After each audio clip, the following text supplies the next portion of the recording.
पहला number question आ जाइए, ध्यान पूर्वक देखिए। अच्छा, ये क्वेश्चन बन पाया आप लोगों से?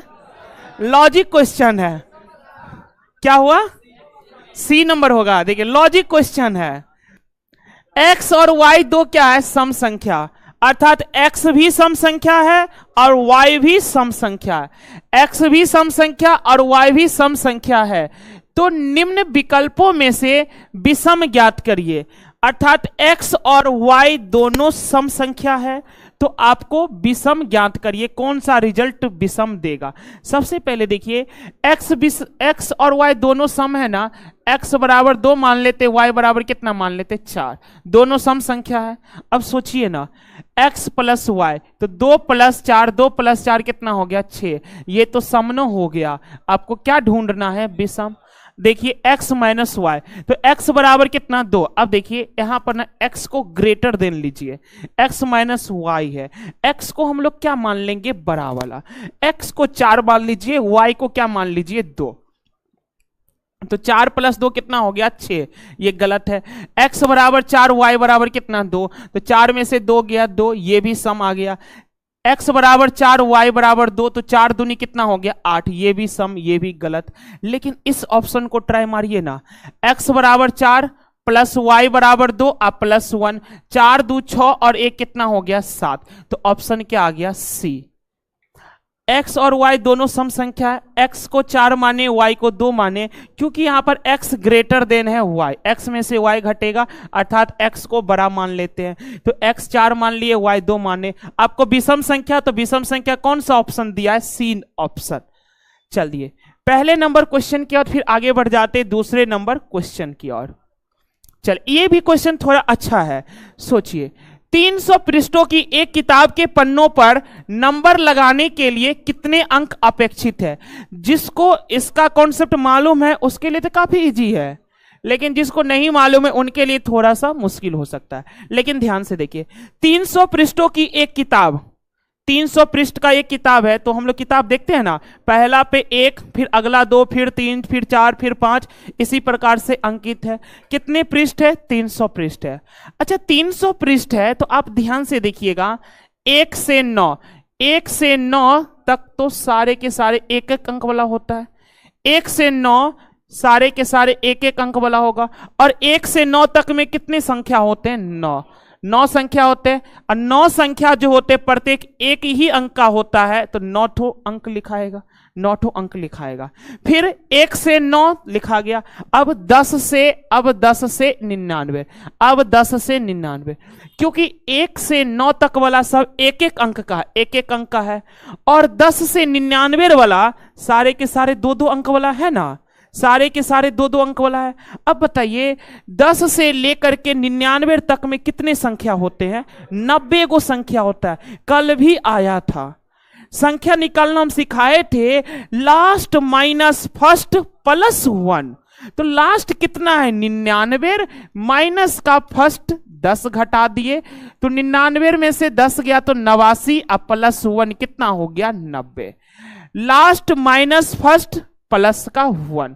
अब जरा देखेंगे 90 को संख्या पर, और 90 ठो जो संख्या है प्रत्येक संख्या 2-2 अंक का है, तो 90 दूनी कितना? 180 अंक, 180 अंक का यूज हुआ है।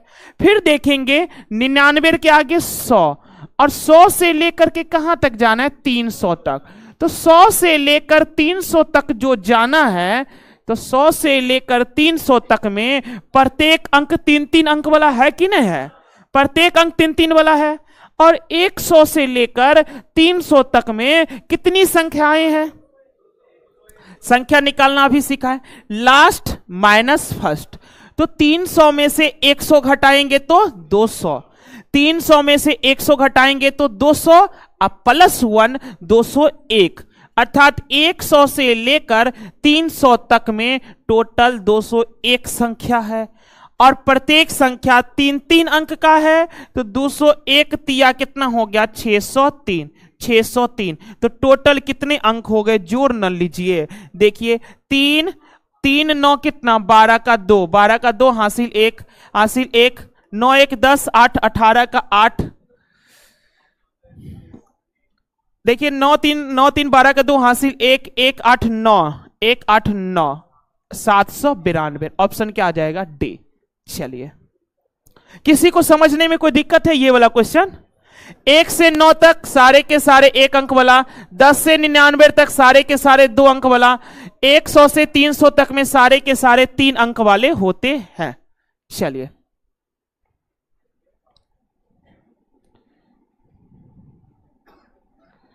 चलिए फिर हम सभी लोग नेक्स्ट क्वेश्चन पढ़ते हैं।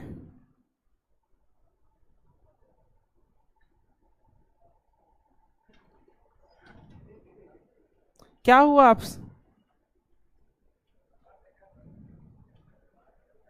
तबीयत ठीक नहीं है क्या? तो फिर आए क्यों जब तबीयत ठीक नहीं है? तो चले जाइए, घर पे ही चले जाइए, चले जाइए। अरे पहले तबीयत ठीक रहेगा तभी ना कुछ हो पाएगा। जब किसी का तबीयत ठीक नहीं रहे तो क्लास तो पहले ही आना बंद कर दीजिए, क्योंकि आपके हेल्थ से ज्यादा इंपॉर्टेंट पढ़ाई नहीं है, ठीक है ना? अरे पढ़ाई का इंपॉर्टेंट तभी तक नहीं है जब तक आप स्वस्थ रहिएगा। अगर आप स्वस्थ ही नहीं है तो फिर पढ़ाई कैसे हो पाएगा? क्या हुआ? ऐसा करना है, लेकिन ये अप्लाई रूम पर करना है, ठीक है ना? ताकि कुछ होगा तो भी बगल उगल में देख सब चीज देखने उखने वाला रहेगा, ठीक है? अब ज्यादा दूर अगर रूम रहेगा तो फिर जाने में ही दिक्कत हो जाएगा। चलिए, आइए तीसरे नंबर क्वेश्चन की ओर। एक लड़का जो है ना 1 से लेकर के 20 तक की सभी प्राकृतिक संख्याओं को जोड़ता है। एक लड़का जो है ना 1 से लेकर 20 तक की सभी प्राकृतिक संख्याओं को जोड़ता है। 1 से लेकर के 20 तक, तो 1 से लेकर के 20 तक अर्थात 1 2 3 dot dot dot dot dot dot कहां तक? 20 तक। इनका योग करता है। तो बताइए, ये लगातार संख्या है ना, और लगातार संख्याओं का योग क्या होता है? n इंटू n प्लस 1 बटे का 2। तो n कितना है? 20 है। तो 20 into n into n plus 1, तो 20 प्लस 1 21 बट्टे का 2। 2 से 20 कट जाएगा 10 बार में, तो 21 दाहें कितना हो जाएगा? 210। अर्थात 1 से लेकर के 20 तक का योग कितना निकला है? 210 निकला है। अब क्वेश्चन पढ़ते हैं। लेकिन वह एक संख्या को 2 बार जोड़ देता है। वह किसी एक संख्या को कितनी बार लिख दिया? 2 बार। अच्छा, जब अगर किसी एक संख्या को 2 बार लिखा है तो क्या उनका योग 210 होगा? नहीं होगा, कुछ बढ़ जाएगा, क्योंकि कोई ना कोई एक अंक तो दोबारा आया है, तो 210 नहीं होगा बल्कि 210 से ज्यादा होगा। अब देखिए ना, जब एक अंक को 2 बार लिख दिया गया ना, तब इसके कारण योग कितना हो गया? 215। सही योग तो 210 है, लेकिन गलत योग कितना है? 215 है। अब बताइए कितना ज्यादा आया है? 5 ज्यादा है, 5 ज्यादा आया है। तो किस अंक को 2 बार लिखा गया था? 5 अंक को 2 बार लिखा गया था। चलिए, सभी लोगों का सही जवाब था। चलिए, फिर हम सभी लोग नेक्स्ट क्वेश्चन की ओर बढ़ जाते हैं। रोहित कुमार कहता है सोनाली का 5 जोड़ दीजिए, सबसे पहले उसी का उत्तर आता है ना। मुलाकात करवा दे।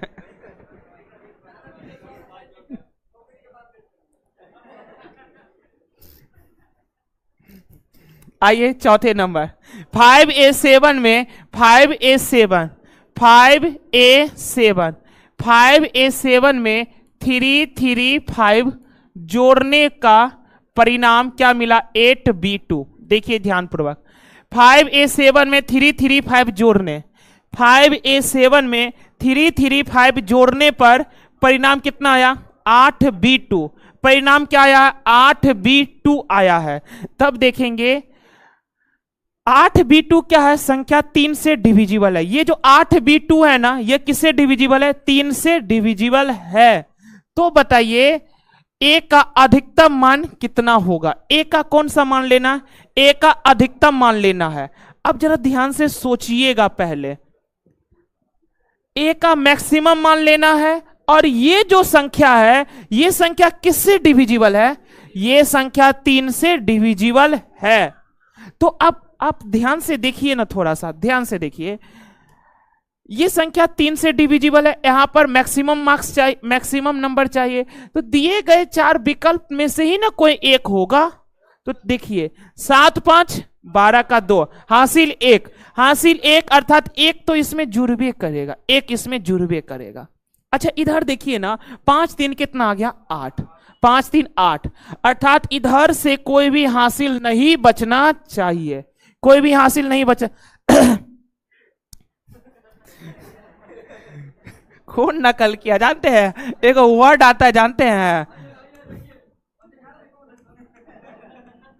Copy cat. कॉपी कैट का मतलब जानते हैं, नकलची बंदर।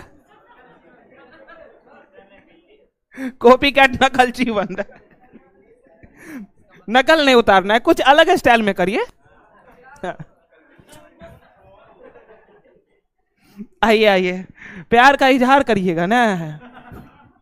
इधर आइए, सबसे पहले हम ये बताना चाह रहे थे 5 3 कितना हुआ 8, यानी इधर से कोई भी हासिल नहीं आना चाहिए, क्योंकि अगर हासिल आएगा तब तो 5 3 8 के बजाय क्या हो जाएगा 9 हो जाएगा, 10 हो जाएगा, यानी इधर हासिल नहीं आना चाहिए। तो देखिए ना अगर हम लोग 8 रख लिए, क्योंकि सबसे बड़ा तो यही है, सबसे बड़ा यही है, तो 8 रखे, तो 8 1 9 3 12, 12 का 2 हासिल 1, 8 नहीं हो सकता, 8 नहीं हो सकता, 8 नहीं हो सकता, तो 8 से फिर 4 बड़ा लेना, इसलिए बड़ा पर ट्राई मारते हैं। 4 लिए तो देखिए ना 1 4 5, 5 3 8 अर्थात बी के जगह पर क्या आया 8, 8 आया, ठीक है 8 आया, लेकिन ये जो संख्या आएगा वह 3 से कटना चाहिए। तो ये क्या 3 से कट रहा है, 8 8 16 2 18, और ये 18 3 से कटता भी है, अर्थात बी के जगह पर क्या होगा 4, सॉरी ए के जगह पर क्या होगा 4 ही होने जा रहा है। चलिए 4 नंबर के बाद फिर बढ़ते हैं 5 नंबर।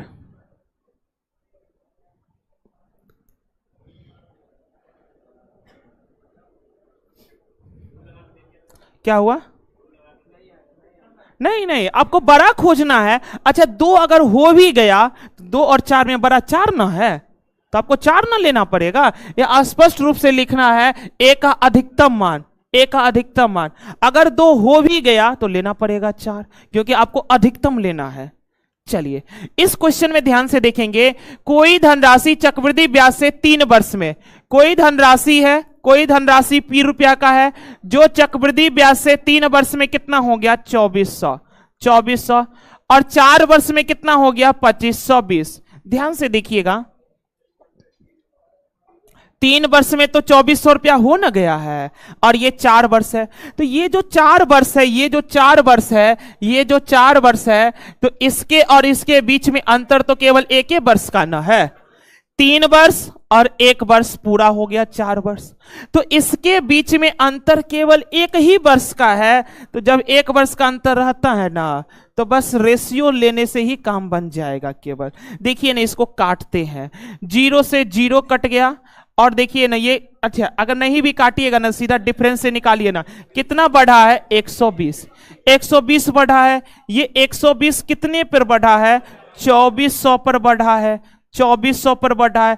परसेंट निकालने के लिए 100 से गुना, तो 2 0 से 2 0 कट गया, और 24 पंचे 120, अर्थात रेट ऑफ इंटरेस्ट कितना परसेंट है 5%।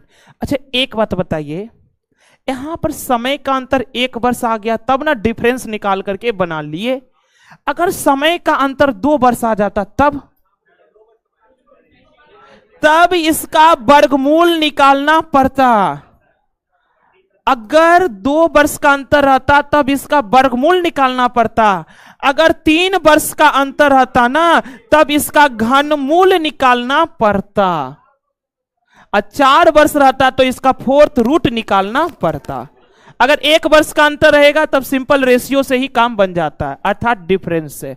चलिए 5 नंबर के बाद फिर बढ़ते हैं 6 नंबर। यदि किसी वृत्त की त्रिज्या में 50% की वृद्धि कर दी जाए तो उसके क्षेत्रफल में कितने % की वृद्धि होगी। अब बताइए, काफी इजी क्वेश्चन है। क्षेत्रफल ए बी वाला फॉर्मूला लगा देते हैं। बताइए त्रिज्या में कितना वृद्धि करना है 50, तो 50 प्लस 50 इंटू का 50 बट्टे का कितना 100। अब जरा आप ध्यान से देखिए ना, 0 से 0, 0 से 0 कट गया, 50 प्लस 50 कितना 100 प्लस 5 गुने 5 कितना आ गया 25, तो 100 में 25 जोड़ देंगे कितना आ गया 125%।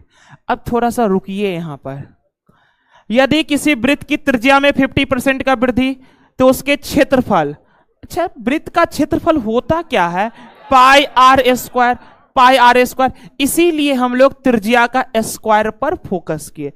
आर का स्क्वायर मतलब आर में 50% की वृद्धि किया तो 2 बार सक्सेसिव निकाल दिए। यही हाल अगर किसी वृत्त की किसी वर्ग के भुजा में 50% की वृद्धि कर दिया जाता, किसी भी वर्ग के भुजा में अगर 50% वृद्धि कर दिया जाता तब भी आंसर कितना आता 125% आता। बात क्लियर है ना, क्योंकि वर्ग का भी क्षेत्रफल होता है भुजा स्क्वायर, ठीक है। हाँ रेशियो से भी बना सकते हैं ना, 50% का फ्रैक्शन वैल्यू 1/2, तो 2 में 1 की वृद्धि हुआ 3, फिर से 2 में 1 की वृद्धि हुआ 3, तो 2 दूनी 4 हो गया, 3 तिया 9 हो गया, कितने की वृद्धि 5 की वृद्धि। ये 5 की वृद्धि कितने पर हुआ 4 पर, 100 से गुना कर दीजिए, 4 से 25, 25 पंचे 125। रेशियो से भी कर सकते थे आप। चलिए 6 के बाद फिर आगे बढ़ जाते 7 नंबर।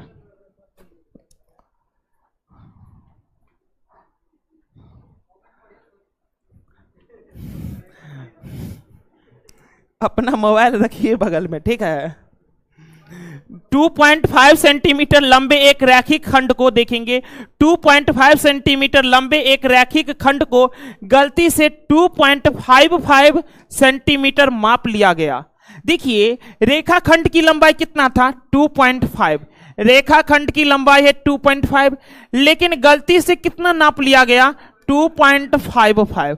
अच्छा आप हमको एक बात बताइए, सबसे पहले ये जो 2.5 लिखल है इसके पीछे एक और 0 बैठा दे, कोई गलती किए हैं? कोई गलती नहीं की है। दशमलव के बाद अगर 0 बैठाने पर आप ये सोच रहे हैं कि बढ़ गया है तो नहीं बढ़ा है, ठीक है ना। दशमलव के बाद 0 बैठाने पर कुछ भी इंक्रीज नहीं होता है, ठीक है। तो देखिए 2.50 था 2.55 है, कितने की वृद्धि कर लिया है 0.05 का वृद्धि कर लिया। तो यही पूछ रहा है कितने % की त्रुटि हुई है, तो त्रुटि कितने का हुआ 0.05 का त्रुटि हुआ। अच्छा त्रुटि हुआ 0.05 का, और कितने पर त्रुटि हो गया है 2.50 पर त्रुटि हो गया। अब परसेंट निकालने के लिए 100 से गुना कर दिया। अब देखेंगे ध्यान से, दशमलव के बाद 2 अंक इधर भी है, दशमलव के बाद 2 अंक इधर भी है, तो दशमलव से दशमलव तो कट गए।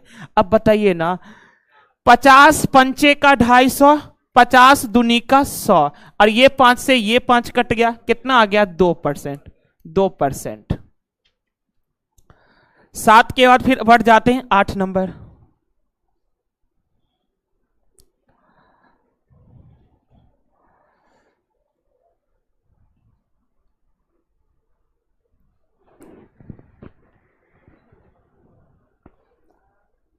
चले 8 नंबर की ओर आ जाइए। 8 नंबर, ये 8 नंबर को जरा ध्यान से देखेंगे। एक समचतुर्भुज के विकर्ण, देखिए समचतुर्भुज वाला क्वेश्चन अब बिहार में काफी ज्यादा पूछे जाते हैं। आइए समचतुर्भुज के बारे में थोड़ा सा जानिए लेते हैं। सबसे पहले देखिए ये रहा आपके पास क्या है समचतुर्भुज। आप सभी लोग भी लिखिए जल्दी जल्दी। ABCD एक समचतुर्भुज है। तो समचतुर्भुज का परिभाषा है ऐसा चतुर्भुज जिसके चारों भुजा बराबर हो, समचतुर्भुज। उसके चारों कोण नहीं, केवल चारों भुजा बराबर हो तो समचतुर्भुज कहलाते। अगर चारों भुजा और चारों कोण अगर बराबर हो गए तब तो वह कहलाएंगे वर्ग, ठीक है। तो ये समचतुर्भुज का परिभाषा क्या, ऐसा चतुर्भुज जिसके चारों भुजा आपस में बराबर हो तो समचतुर्भुज कहलाता है। अर्थात समचतुर्भुज के चारों भुजा क्या होते बराबर, समचतुर्भुज के चारों भुजा बराबर होते। तो परिमाप क्या हो जाएगा बताइए, तो समचतुर्भुज का परिमाप क्या हो जाएगा ए कितना हो जाएगा 4a। समचतुर्भुज का क्षेत्रफल कितना होता है 1/2 इंटू दोनों विकर्णों का गुणनफल, दोनों विकर्णों का गुणनफल। दोनों विकर्णों का गुणनफल। अब बताइए यहां पर दोनों विकर्णों का गुणनफल आ गया, तो किसी भी चतुर्भुज में दो गो विकर्ण होता है, एक विकर्ण है आपका AC और दूसरा विकर्ण है आपका BD। किसी भी चतुर्भुज में दो गो विकर्ण, एक विकर्ण AC, दूसरा विकर्ण BD। अगर इसी चीज को आप इस रूप में भी लिख सकते हैं 1/2 इंटू दोनों विकर्णों का गुणनफल, तो एक विकर्ण है AC और दूसरा विकर्ण है आपके पास क्या BD।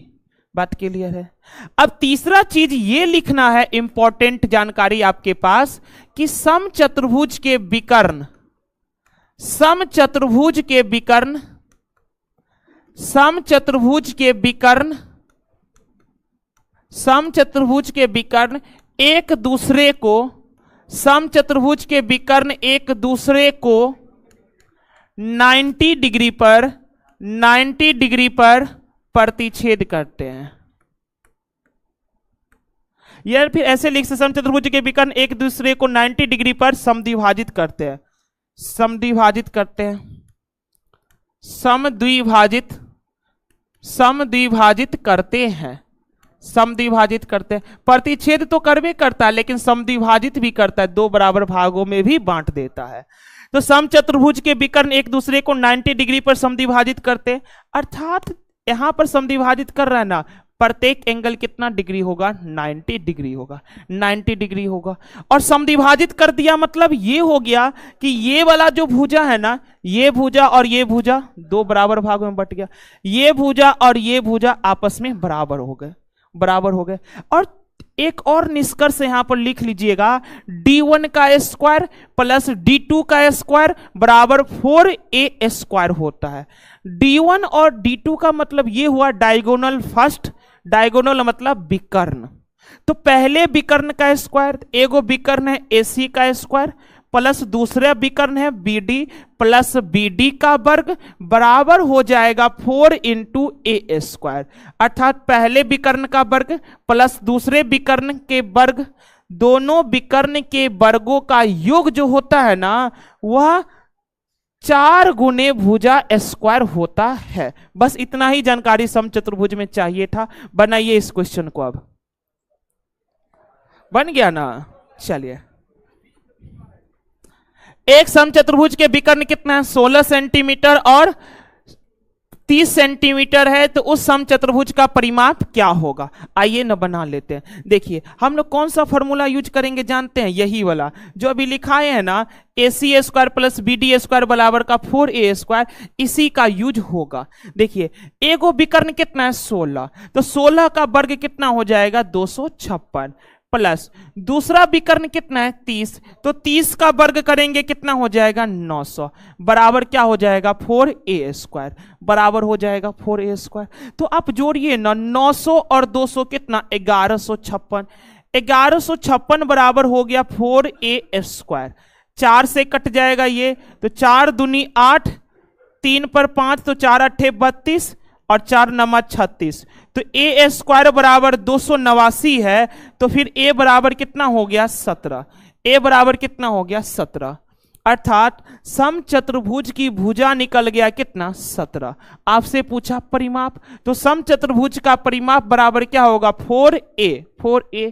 तो A बराबर 17 है, A बराबर 17 है, तो 4A, तो 4A बराबर कितना हो जाएगा, 4A बराबर 17 चौका कितना 68, अर्थात समचतुर्भुज का परिमाप कितना हो जाएगा, तो 68 हो जाएगा। क्या हुआ, ट्रिपलेट भी हो जाएगा। वही समद्विभाजित करते हैं, जैसे दोनों विकर्ण की लंबाई दे दिया था, देखिए ऐसे भी कर सकते थे आप, दोनों विकर्ण की लंबाई एगो 16 है और एगो कितना 30 है, तो हम बोले थे ना समद्विभाजित करेगा, तो एगो की लंबाई 16 है तो ये भी 8, ये भी 8, दूसरे विकर्ण की लंबाई 30 है तो ये भी 15, ये भी 15। अब आपको ये एक समकोण त्रिभुज दिख रहा होगा, समकोण त्रिभुज दिख रहा है, तो 8 15 के साथ ट्रिपलेट क्या हो जाता है 17, ऐसे भी आप बना सकते हैं। तो एक भुजा 17 है तो 4 गुना 17 चौका कितना हो जाएगा 68, आप ऐसे भी बना सकते हैं। हम लिखा चुके हैं यहां पर विकर्ण एक दूसरे को समद्विभाजित करते हैं। चलिए ये काफी हाईलाइटेड रहता है, बिहार सबके एग्जाम में समचतुर्भुज खूब पूछता है। चलते नेक्स्ट क्वेश्चन फिर,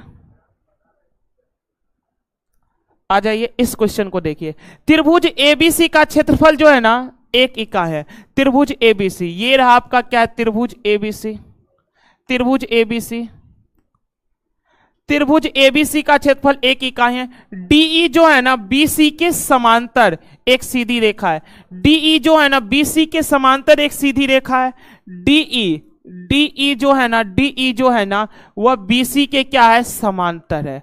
बीसी के समांतर है, जो AB और AC पर क्रमशः D और E पर बिंदुओं को इस प्रकार जोड़ देती है, और D और E तो AB और AC पर ही है। ठीक है ये लाइन। यदि AD अनुपात DB कितना है, 1:6, तो AD तो ये रहा और DB ये रहा। ठीक है, AD 1 है, BD 6 है, तो टोटल कितना हो गया, 1 + 6 कितना हो गया, 7 हो गया कि नहीं हो गया। तो आपसे पूछना चाह रहा है ट्रायंगल ADE, ट्रायंगल ADE और ट्रायंगल ABC, ट्रायंगल ADE और ट्रायंगल ABC के क्षेत्रफल का अनुपात, ट्रायंगल ADE और ट्रायंगल ABC के क्षेत्रफल का अनुपात बता दीजिए। तो जरा आप ध्यान से देखने का प्रयास करिए। ये जो आपको इसमें 2 ठो ट्रायंगल दिख रहा है, एगो ये छोटा वाला ट्रायंगल ADE, एक छोटा वाला ट्रायंगल ADE है, और एक बड़ा वाला ट्रायंगल ABC है, एक बड़ा वाला ट्रायंगल ABC है। और ये दोनों ट्रायंगल जो है ना आपस में सिमिलर है। इसका ये वाला कोण इसके ये कोण के बराबर, इसका ये वाला कोण इस कोण के बराबर है, और ये वाला कोण क्या होता है, उभयनिष्ठ है, उभयनिष्ठ है। तो छोटे वाले त्रिभुज के तीनों कोण बड़े वाले त्रिभुज के तीनों कोण के बराबर है। तो ए समरूपता नियम से दोनों त्रिभुज समरूप हो गए। और जब दोनों त्रिभुज समरूप हो गए, तो जब कभी भी दो ट्रायंगल सिमिलर हो जाएंगे ना, तो उनके एरिया का रेशियो क्या होता है जानते हैं, उनके कोरेस्पॉन्डिंग किसी भी चीज के वर्ग के बराबर होता है। जब कभी भी 2 ट्रायंगल सिमिलर हो जाएगा ना, तो उनके एरिया का रेशियो होता है उनके कोरेस्पॉन्डिंग किसी भी चीज के वर्ग के बराबर होता है। जैसे छोटा वाला ट्रायंगल देखेंगे, छोटा वाला ट्रायंगल, तो आप इसको पकड़िए, ये वाला एंगल, इस एंगल के सामने का भुजा 1 है ना, इस एंगल के सामने का भुजा 1 है, 1 का वर्ग अनुपात ए त्रिभुज ABC। तो ये वाला एंगल त्रिभुज ABC, इसके सामने की भुजा कितना है, 7, इसके सामने की भुजा कितना है, 7 का वर्ग। तो बताइए 1 का वर्ग 1, 7 का वर्ग कितना हो गया, 49। तो रेशियो कितना आ गया, 1 कितना, 49। बस याद रखिएगा समरूप त्रिभुज के एरिया का रेशियो क्या होता है जानते हैं, उनके कोरेस्पॉन्डिंग किसी भी चीज के वर्ग के रेशियो के बराबर हो जाता है।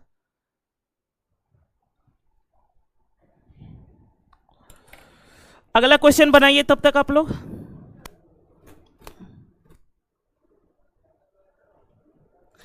आजकल तो आप लोगों को 40 में 40 नंबर आता होगा, कोई दिक्कत नहीं है, 2-3 दिन तक और मजा करिए ना। फिर ये भी अच्छी बात हो जाएगी कि 1 सप्ताह तक इजी क्वेश्चन हम लोगों को आइडिया लग जाएगा, ताकि इजी क्वेश्चन धोखा से भी गलत ना हो एग्जाम में। कभी कभी इजी क्वेश्चन भी गलती हो जाता है जल्दबाजी में। चले, उतना भी तो इजी नहीं है, उतना इजी नहीं है, उतना इजी नहीं है। हाँ, लेकिन हम जिस तरीके से कराते हैं उसके कंपैरिजन में बहुत इजी है। चलिए, एक पहिया जो है ना 4000 बार परिभ्रमण करके 60 किलोमीटर की दूरी तय करता है। एक पहिया जो है ना 4000 बार परिभ्रमण करके कितना किलोमीटर ट्रेवल करता है, 60 किलोमीटर ट्रेवल करता है। तो इसका सीधा सीधा मतलब ये नहीं हुआ कि ये 60 किलोमीटर ट्रेवल करता है कितने चक्कर में, 4000 चक्कर में। 4000 चक्कर में ये ट्रेवल करता है 60 किलोमीटर। तो एक चक्कर में नहीं निकाल लीजिएगा आप, एक चक्कर में देखिए, एक चक्कर में कितना डिस्टेंस गया है, 60 किलोमीटर।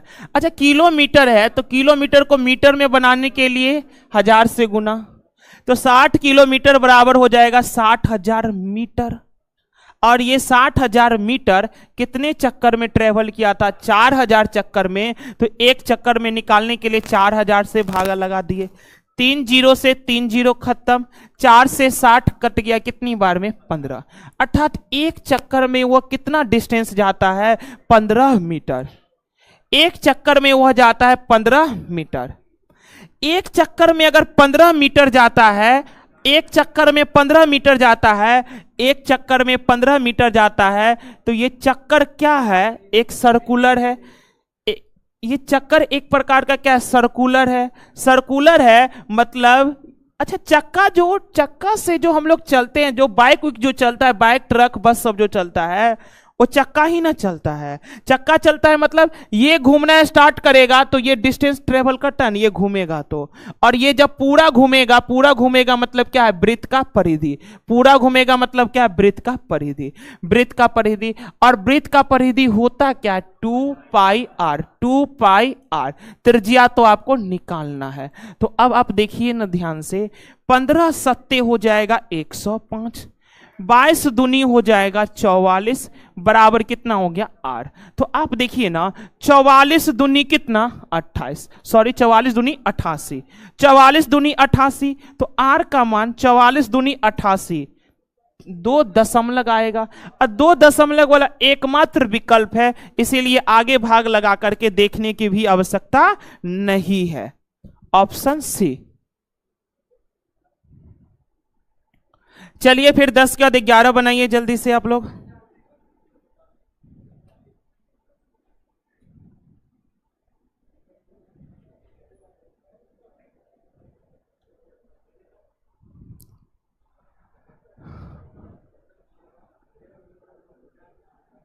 एगो शायरी मारता है, जानते हैं?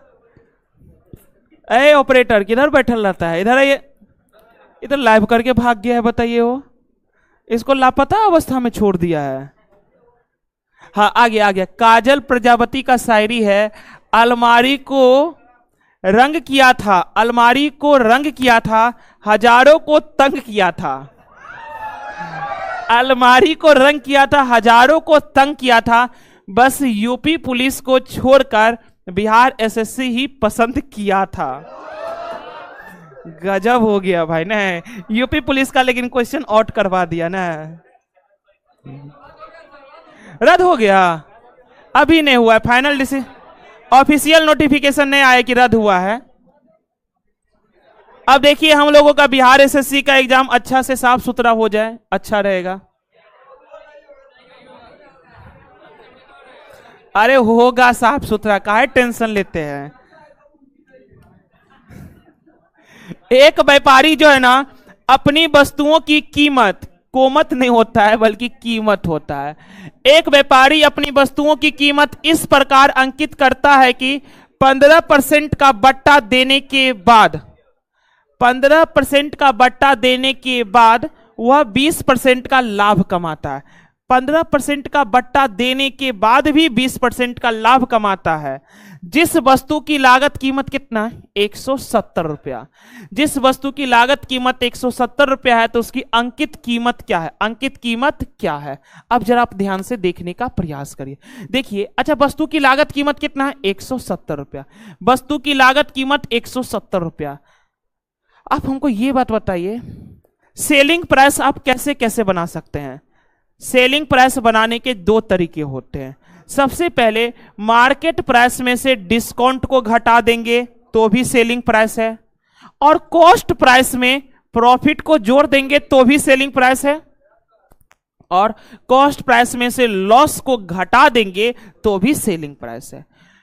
पहला, मार्केट प्राइस में से डिस्काउंट्स को घटाएंगे तो भी सेलिंग प्राइस, कॉस्ट प्राइस में प्रॉफिट को जोड़ देंगे तो भी सेलिंग प्राइस, कॉस्ट प्राइस में से लॉस को घटाएंगे तो भी सेलिंग प्राइस। तो देखिए ना, कितना 15% का बट्टा दिया है फिर भी कितना 20% का लाभ कमा लिया। अच्छा, कोई अगर 20% का लाभ कमाएगा तो बेचेगा कितना परसेंट पर? 120% पर। तो क्रय मूल्य तो 170 रुपया था, बेचा है कितना परसेंट पर? 120% पर। तो सेलिंग प्राइस बन गया कि नहीं बन गया? ये था क्रय मूल्य, प्रॉफिट जोड़ दिए, बन गया सेलिंग प्राइस। प्रॉफिट 20% था तो 120% कर दिए। अब देखेंगे इधर से तो सेलिंग प्राइस बन गया, दूसरा सेलिंग प्राइस बनाएंगे एमआरपी के सहारे। तो अंकित मूल्य आपसे पूछा गया, हम मान लेते अंकित मूल्य कितना x, अंकित मूल्य x है तो मार्केट प्राइस में से डिस्काउंट घटाएंगे तब सेलिंग प्राइस। तो डिस्काउंट कितना परसेंट है? 15%। अगर 15% का डिस्काउंट दे रहा है तो ले कितना परसेंट रहा है? 85%। 15% का डिस्काउंट दे रहा है तो ले रहा है 85%। अब आप जरा ध्यान से देखिएगा ना, तो देखिए परसेंट से तो परसेंट कट गया और 85 दूनी का 170, तो 120 दूनी कितना आ गया? 240, अर्थात अंकित मूल्य कितना है? 240 रुपया। Option A. 11 के बाद फिर 12 बनाइए जल्दी से आप लोग।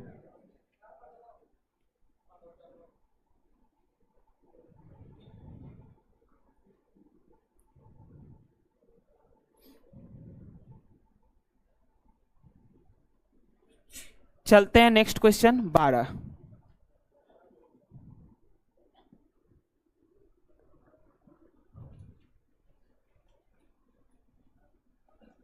चले 12 नंबर, आ जाइए 12 नंबर। किसी भिन्न में यदि अंश तथा हर दोनों में एक जोड़ा जाए तो वह 4/5 हो जाता है। अंश और हर दोनों में अगर एक जोड़ेंगे ना तब भिन्न कितना हो गया? 4/5। अंश और हर दोनों में से 5 घटाएंगे ना तो भिन्न कितना हो गया? 1/2। तो भिन्न क्या है? जब कभी भी इस टाइप का क्वेश्चन आए ना और भिन्न पूछे तो इस क्वेश्चन को बनाने का सबसे बढ़िया मेथड है बाय ऑप्शन। बाय ऑप्शन जैसे देखिए ना, किसी भिन्न में यदि अंश और हर दोनों में एक जोड़ दिया जाए, दोनों में एक जोड़ दिया जाए, दोनों में एक जोड़ते, दोनों में एक जोड़ते हैं तो 7 एक कितना हो गया? 8, 9 एक कितना हो गया? 10, तो 2 चौका 8, 2 पंचे कितना? 10। देखिए जब अंश और हर दोनों में एक एक जोड़े तो भिन्न का मान कितना हो गया? 4/5। यहां पर भी 4/5 है, अर्थात ये पहला लाइन को तो सेटिस्फाई किया है। अब अगला लाइन भी अगर सेटिस्फाई कर गया तब तो यही उत्तर हो जाएगा। अब अगला लाइन को सेटिस्फाई कराते हैं। यदि अंश और हर दोनों में 5 घटाए, अंश और हर दोनों में 5 घटाए तो देखिए ना, इसमें से भी 5 घटाएंगे, इसमें से भी 5 घटाएंगे। 7 में से 5 गया 2, 9 में से 5 गया 4, तो 2 एकाएं का 2 हो गया, 2 दूनी कितना हो गया? 4। अगर अंश और हर दोनों में 5 घटाएं तो भिन्न का मान कितना हो गया? 1/2, और 1/2 यहां पर है भी, तो आपके लिए विकल्प ए ही क्या है? एकदम सही है।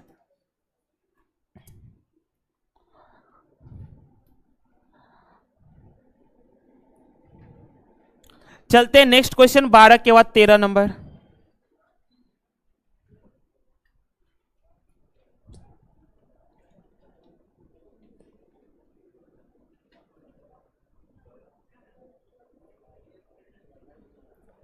बारह के बाद 13, आ जाइए 13। x बराबर 2 y बराबर 1 निम्न समीकरणों में किसका हल है? देखिए जब कभी भी इस टाइप का समीकरण आएगा ना तो क्या करना जानते हैं? x और y दोनों का मान रख दीजिए, देखिए कौन सेटिस्फाई कर रहा है। तो देखिए ऑप्शन ए में रखते हैं तो x का मान कितना है? 2। x का मान 2 रखेंगे तो 2 दूनी हो गया 4, प्लस y का मान 1 है तो y का मान 1 रखेंगे तो 3 गुने 1 हो गया 3, तो 4 + 3 कितना हो गया? 7, और 7 बराबर 7 होता है। ऑप्शन ए ही क्या है? सही है। हाँ, LHS बराबर RHS। बिहार पुलिस में देखिएगा तो इस बार भी पूछा था अगला क्वेश्चन समीकरण सॉल्व करने वाला, याद है? बिहार पुलिस वाला में था। चलिए 13 का बढ़ जाते हैं 14 नंबर। यदि 2x + 3y बराबर 87 है, 2x + 3y बराबर कितना है? 87, और 3x - 3y बराबर कितना है? 48, तो फिर x का मूल्य क्या है? x का मान निकालना। अच्छा, x का अगर मान निकालना है तो बताइए, कुछ नहीं करना है, 3y से -3y कट गया, 2x और 3x कितना हो गया? 5x बराबर 87 और 48, 8 7 15 का 5 हासिल 1, 4 1 5, 5 8 कितना हो गया? 13, तो 5 से 135 कट जाएगा 27 बार में, तो x का मान कितना आ गया 27, जो दिए गए किसी भी विकल्प में नहीं है, अर्थात उपयुक्त में से कोई नहीं। चलिए 14 के बाद बढ़ जाते हैं 15 नंबर।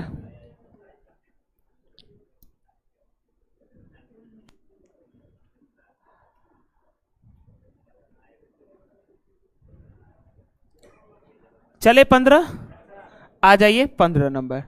गाड़ी में बैठा एक व्यक्ति बिजली के खंबे को गिन रहा है। कभी कभी गाड़ी में बैठ के बिजली के खंबा को गिने हैं? बचपन में नहीं गिने हैं? तो लंदन में जन्म लिए थे क्या वो हैं? हम लोग का जो भी बचपन में वो सब तो यही हरकतें करता। अच्छा गाछ आया, गाछ, गाय गाय गाय गाय, देखो पोल आया पोल आया पोल आया। हाँ, तो जो लोग बचपन में नहीं ना गिने हैं तो लगता है इनका बचपन बीता था विदेश में न हो, भारत में नहीं बीता था लगता है ना। सब गिनवे किया होगा ना, नहीं गिने हैं ना तो एक बार गिन लीजिएगा। देखिएगा पटना से आपके शहर तक कितने खंबे लगे हुए हैं, ठीक है। मंदिर गिनिएगा, अच्छा ठीक है, आप मंदिरें गिन लीजिएगा, ठीक है। चलिए इधर आइए। गाड़ी में बैठा एक व्यक्ति बिजली के खंबे को गिन रहा है। यदि दो स्तंभों के बीच की दूरी कितना है 60 मीटर, दो स्तंभों के बीच की दूरी है 60 मीटर, अर्थात खंबा कितने कितने मीटर पर रखा गया, 60 मीटर के डिस्टेंस पर खंबा रखा है। तो आपको हर 60 मीटर पर एक खंबा नजर आएगा, हर 60 मीटर पर आपको एक खंबा नजर आएगा। गाड़ी की चाल कितना है 42 किलोमीटर प्रति घंटा, गाड़ी की चाल है 42 किलोमीटर प्रति घंटा। तो 5 घंटे में वह कुल कितने खंबे गिनेगा। खंबा गिनने का काम है और कितने घंटे का काम है 5 घंटे का। 5 घंटा में कुल कितना खंबा गिनेगा। डिफिकल्ट काम दे दिया ना इसको। चलिए गाड़ी की चाल कितना है 42 किलोमीटर प्रति घंटा, तो 5 घंटा तक गिनेगा, तो 5 घंटा में ये कितना डिस्टेंस चल जाएगा 42 पंचे कितना 210 किलोमीटर। ये 5 घंटा में कितना डिस्टेंस ट्रेवल कर लिया 210 किलोमीटर। चाल है 42, समय है 5, तो दूरी बराबर होता है ना चाल गुने का समय, चाल गुने समय बराबर दूरी। उन्होंने 210 किलोमीटर ट्रेवल किया। अच्छा 210 किलोमीटर को अगर मीटर में बदलेंगे तो 1000 से गुना मतलब 3 ठो जीरो बैठा दिया। अभी भी एक आया था ना 60 किलोमीटर था, 60 किलोमीटर को मीटर में बदलना था तो 3 गो जीरो बैठा दिए। अब बताइए यानी इतने मीटर उन्होंने ट्रेवल किया, इतने मीटर उन्होंने ट्रेवल किया है और डिस्टेंस कितने मीटर का है 60 मीटर पर खंबा है। तो देखिए ना 60 से इसको भागा लगा देते हैं, तो देखिए 0 से 0 कट गया, 6 त्रिक कितना 18, 6 त्रिक 18, 3 पर 0 30, तो 6 पंचे कितना 30, अर्थात 3500। वह कितने खंबा गिना था 3500 खंबा को वह गिना था। चलिए क्या हुआ,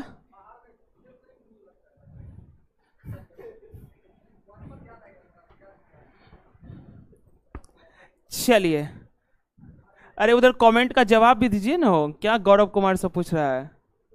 15 के बाद 16 नंबर, 16 नंबर जरा ध्यान से देखिएगा। एक कमरे के फर्श का परिमाप कितना है 18 मीटर, एक कमरे के फर्श का परिमाप है 18 मीटर तथा इसकी ऊंचाई कितना है 3 मीटर, इसकी ऊंचाई कितना है 3 मीटर। तो इस कमरे की चारों दीवारों का क्षेत्रफल कितना है। अच्छा कमरा के चारों दीवारों का क्षेत्रफल क्या होता है 2 into L plus B into का ऊंचाई।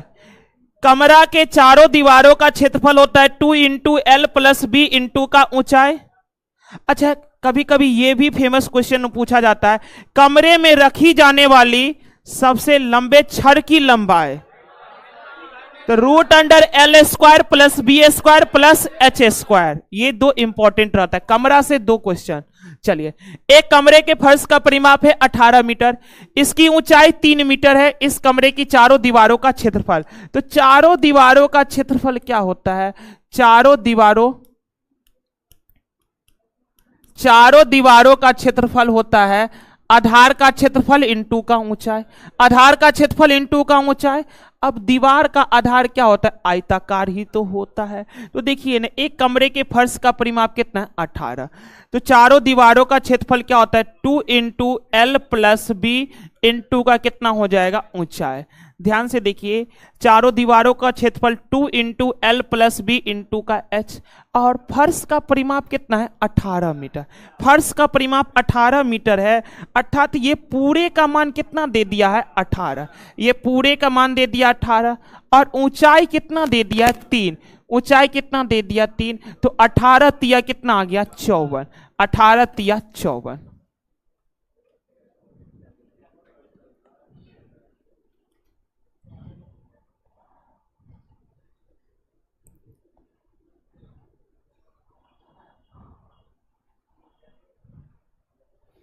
चलते हैं नेक्स्ट क्वेश्चन, 16 के बाद 17 नंबर आ जाइए। 17 नंबर, 17 नंबर को जरा आप ध्यान से देखिएगा।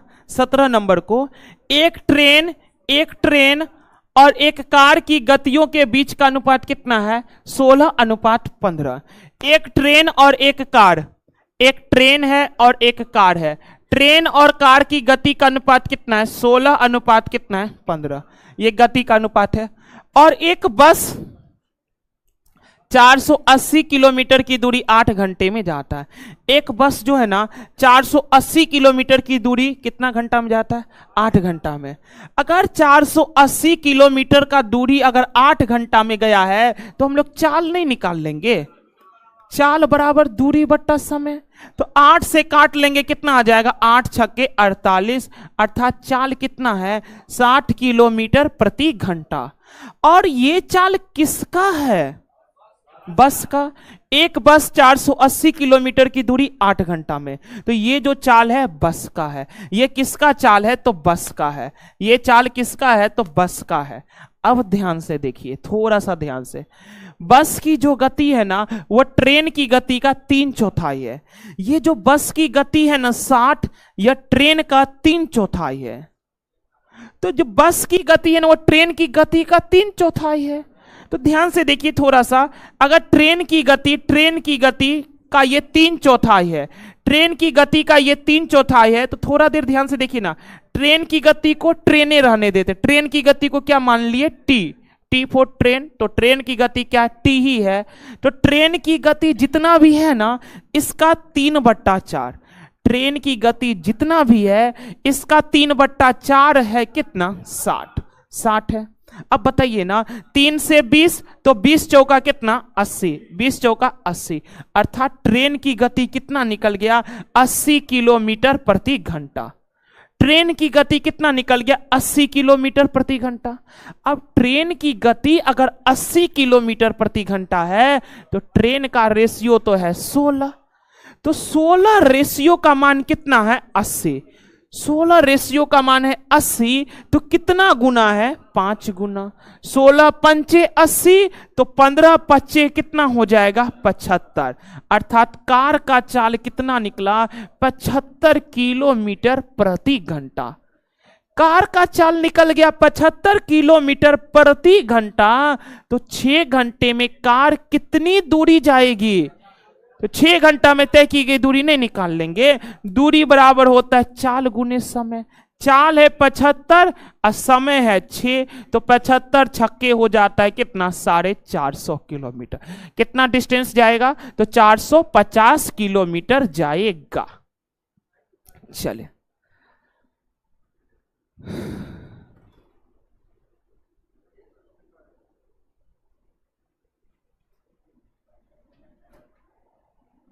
चलिए फिर हम सभी लोग नेक्स्ट क्वेश्चन पढ़ते हैं।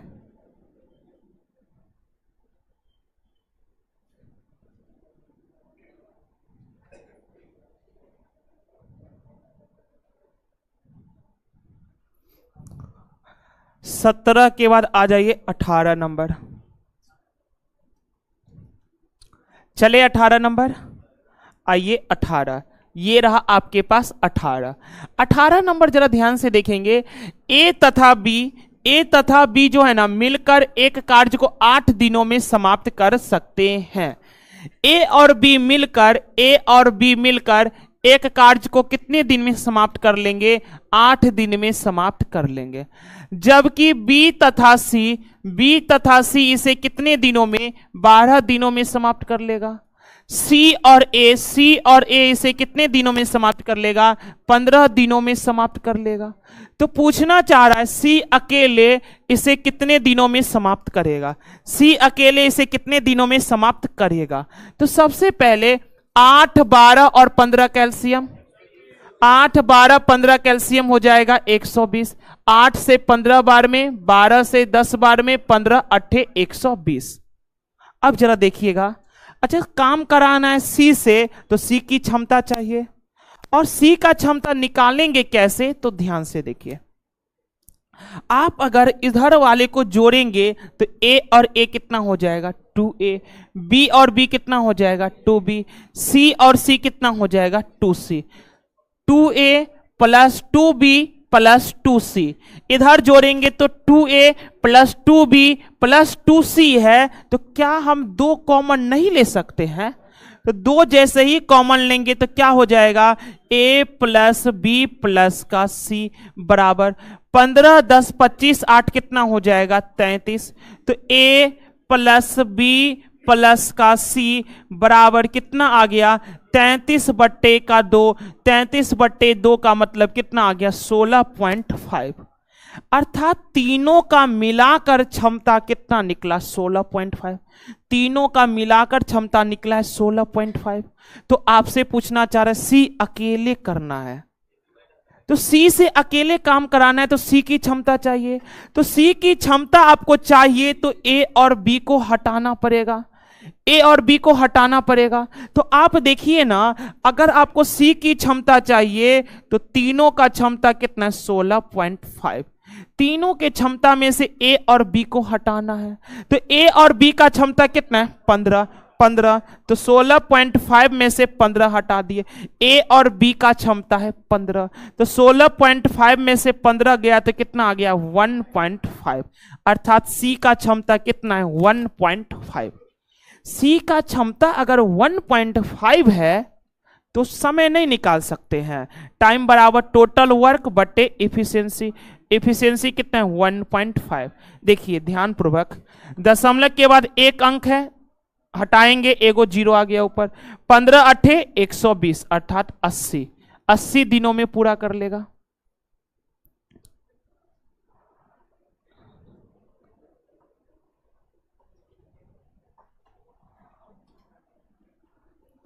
अठारह के बाद फिर बढ़ते 19 नंबर।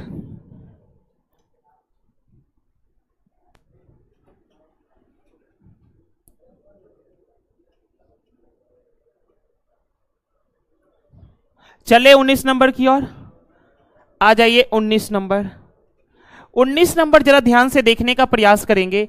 4 गो कलम है, 6 गो नोटबुक है और 9 गो फाइल का मूल्य कितना है? 305। देखिए 6 ठो कलम है, 6 ठो कलम है, तो हम ये करते हैं ना, एक कलम का दाम कितना मान ले? के रुपया। एक कलम का दाम कितना मान ले? के रुपया। और एगो नोटबुक का दाम कितना मान ले? एन रुपया। और एगो फाइल का दाम कितना मान ले? एफ रुपया। ध्यान से देखेंगे समझेंगे। एक कलम का दाम है के रुपया, एक नोटबुक का दाम है एन रुपया और एगो फाइल का दाम है 9 रुपया। तो बताइए आप ध्यान से, कितना कलम खरीदे हैं? 4 गो कलम। एगो कलम का दाम के रुपया, तो 4 गो कलम का दाम कितना हो जाएगा? 4 के। कितना हो जाएगा? 4 के। अब समझ आए? 4 के ना, 4 उसके बाद बता के। बड़ी दिमाग चलता है ना। 4 के विटामिन खाता है ना। 6 ठो नोटबुक है, एक नोटबुक का दाम कितना है? एन। एक नोटबुक का दाम अगर एन है तो 6 नोटबुक का दाम कितना हो जाएगा? 6n। 6n हो जाएगा प्लस 9 गो फाइल है, तो एगो फाइल का दाम है एफ रुपया, तो 9 गो फाइल का दाम कितना हो जाएगा? 9f बराबर कितना हो गया? 305। बात क्लियर है? अब देखेंगे, फिर देखिए ध्यान पूर्वक। 3 गो कलम 4 गो नोटबुक और 2 गो फाइल का मूल्य कितना है? 145। तो बताइए, एगो कलम का दाम अगर के रुपया होगा तो 3 गो कलम का दाम कितना हो जाएगा? 3 के। 3 गो कलम का दाम हो जाएगा 3 के, प्लस एगो नोटबुक का दाम तो n रुपया है, तो 4 गो नोटबुक का दाम कितना हो जाएगा? 4n, प्लस एगो फाइल का दाम f रुपया है, तो 2 गो फाइल का दाम कितना हो जाएगा? 2f बराबर कितना है? 145 है, 145 है। अब आप जरा ध्यान से समझेंगे, आपसे किसका मान पूछा है? 5 कलम अर्थात 5 के, 8 नोटबुक अर्थात 8n, प्लस 16 गो फाइल अर्थात 16f का दाम आपसे पूछा है, कितना होगा? क्वेश्चन बना है ये वाला किसी से? है, काफी इजी लॉजिक है, काफी इजी लॉजिक है, ध्यान से समझेंगे, ध्यान से समझिएगा। आपको किसका मान चाहिए? 5K plus 8n plus 16f का मान चाहिए, कुछ नहीं करना है। देखिए इसमें ये करेंगे, एक बार पहले जोड़ करके देखते हैं। तो 4 3 कितना हो गया? 7K। क्या 7K है आपके पास? नहीं है। एक बार घटा करके भी देखते हैं। 4 में से 3 गया तो 1, ठीक है, 1 है, 1 का 5 गुना कर लेंगे 5K आ जाएगा। थोड़ा देर के लिए मान लीजिए। तो 6 में से 4 गया तो 2, और 2 का 5 गुना करिएगा तब 10 ना होना चाहिए। मामला यहां से भी क्या हुआ? गड़बड़ा गया। अब अगर गड़बड़ा गया ना तो मेन लॉजिक हम आपको बता देते। 4 का 2 गुना करिए तो 8, 4 का 2 गुना 8, 8 में से 3 गया तो 5, दिख गया ना। 6 का 2 गुना 12 में से 4 गया तो 8, दिख गया उधर। 9 का 2 गुना 18 में से 2 गया तो 16। तो लॉजिक पता चल गया ना। पहले वाले को 2 से गुना कर दीजिए और नीचे वाले को घटा दीजिए। तो इसको जैसे ही 2 से गुना किए, जैसे ही 2 से गुना किए तो 4 दूनी 8K, 6 दूनी 12n, 9 दूनी का 18f और 305 दूनी कितना हो जाएगा? 610। अब देखिए उसके बाद क्या करेंगे जानते? इसमें से इसको घटा लीजिए, घटा लीजिए। तो आइए ना घटा लेते हैं। 8K में से 3K गया तो 5K, 12n में से 4n गया तो 8n, 18f में से 2f गया तो कितना? 16f, 610 में से 145 गया तो कितना? 465। तो इसका दाम कितना आ रहा है? 465 रुपया, 465 रुपया।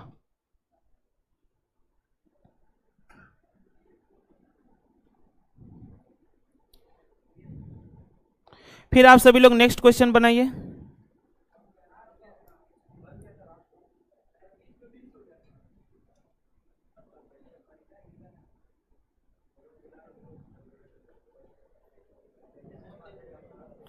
आइए 19 के बाद 20 नंबर।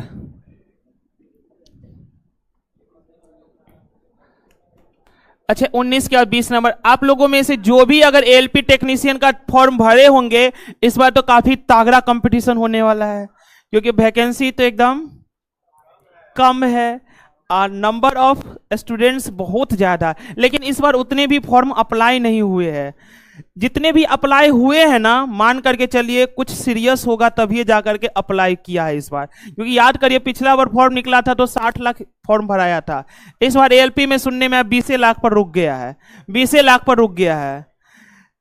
तो इस बार जो भी स्टूडेंट फॉर्म भरा है ना, उसको कहीं ना कहीं विश्वास होगा कि हम निकाल सकते हैं, इसीलिए इस बार भरने के लिए अलाउ भी हुआ होगा वो। ठीक है, ठीक है। तो जो भी स्टूडेंट फॉर्म भरे होंगे ना, तो एएलपी टेक्नीशियन के एग्जाम में आप लोग जानते होंगे मेन इंपॉर्टेंट रोल सीबीटी 1 का हम बात करते हैं। तो सीबीटी 1, क्योंकि आजकल तो अब प्रथम चरण ही पास करना मुश्किल हो गया है। पहले प्रथम चरण पास करिएगा तब ना आप ट्रेड का एग्जाम देने के लिए सीबीटी 2 में बैठिएगा।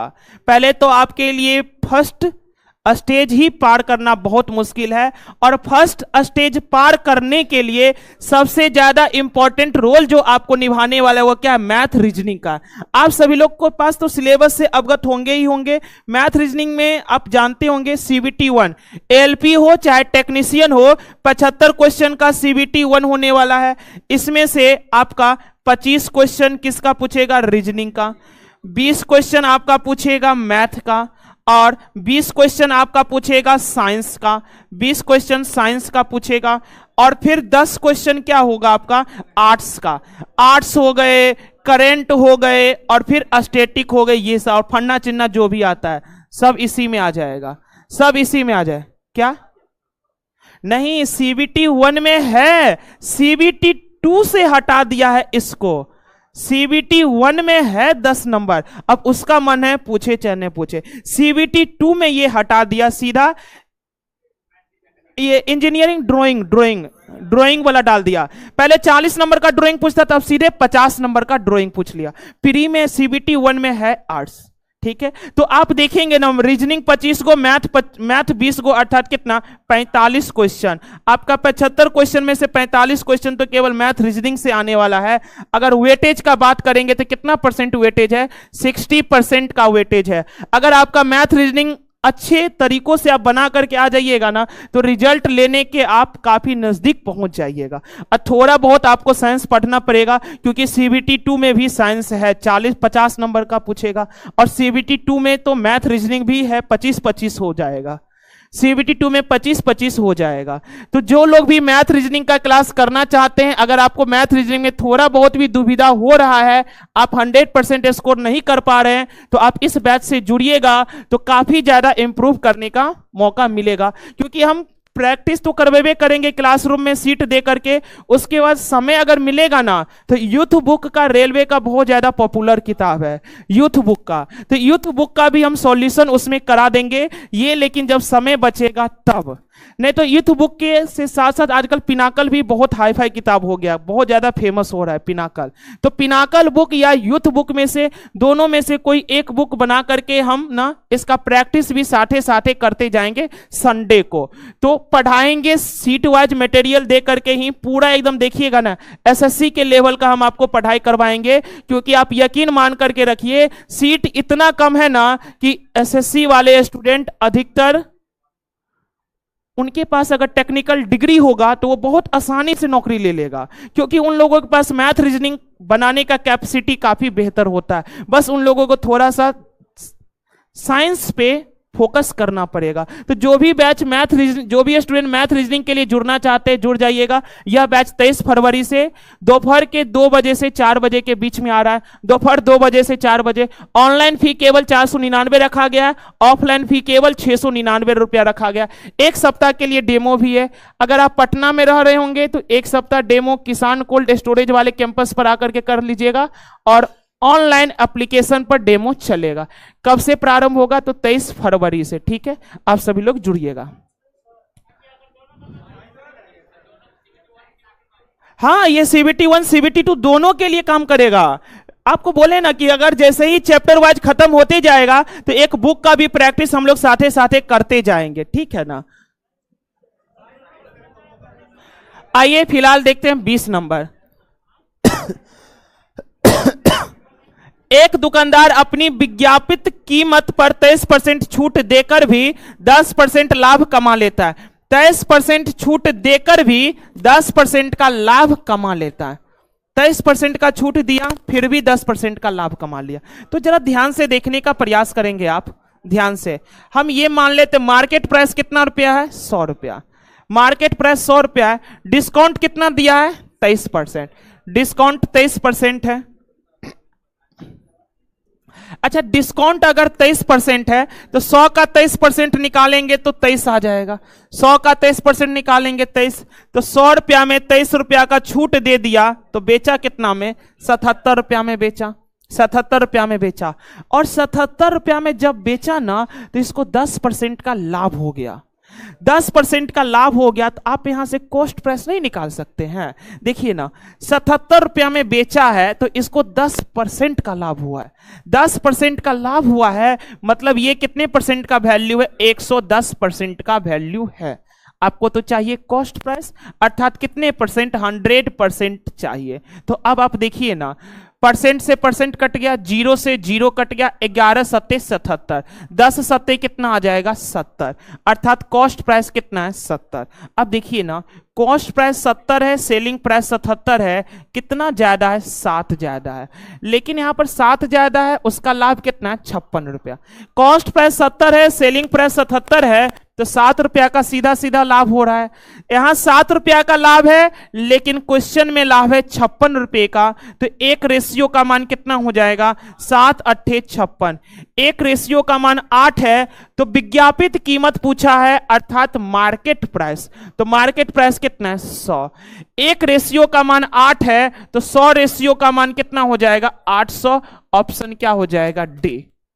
चलिए 20 के बाद फिर हम सभी लोग 21 नंबर की ओर बढ़ जाते हैं।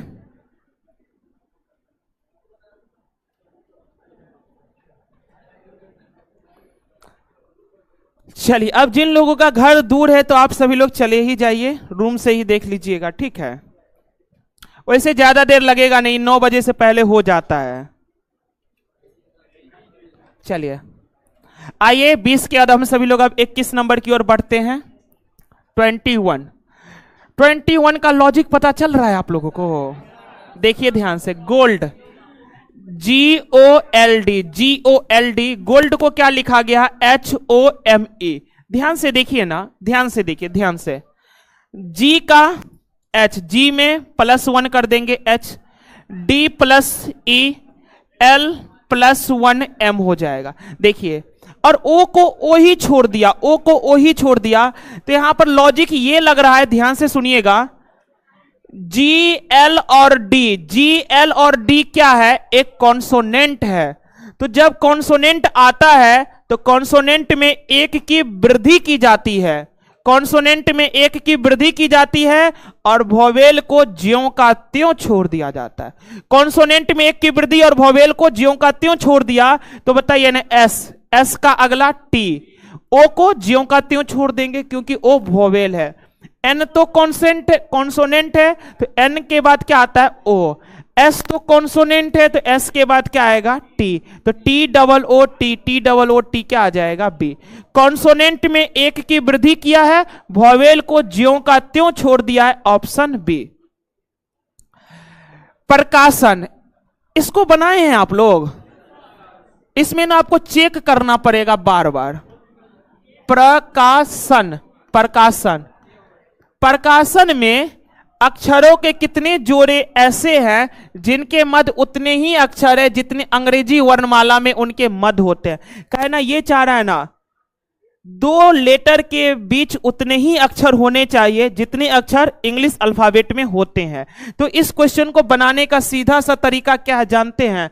बस पढ़ना स्टार्ट कर दीजिए ABCD, जल्दी जल्दी पढ़िए। P के बाद Q R S T U V W, एक को ने मैच किया।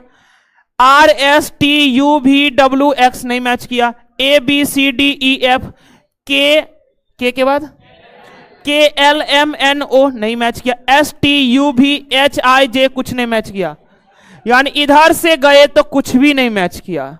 आपको केवल पढ़ना है ABCD, जितना जल्दी पढ़ लीजिए।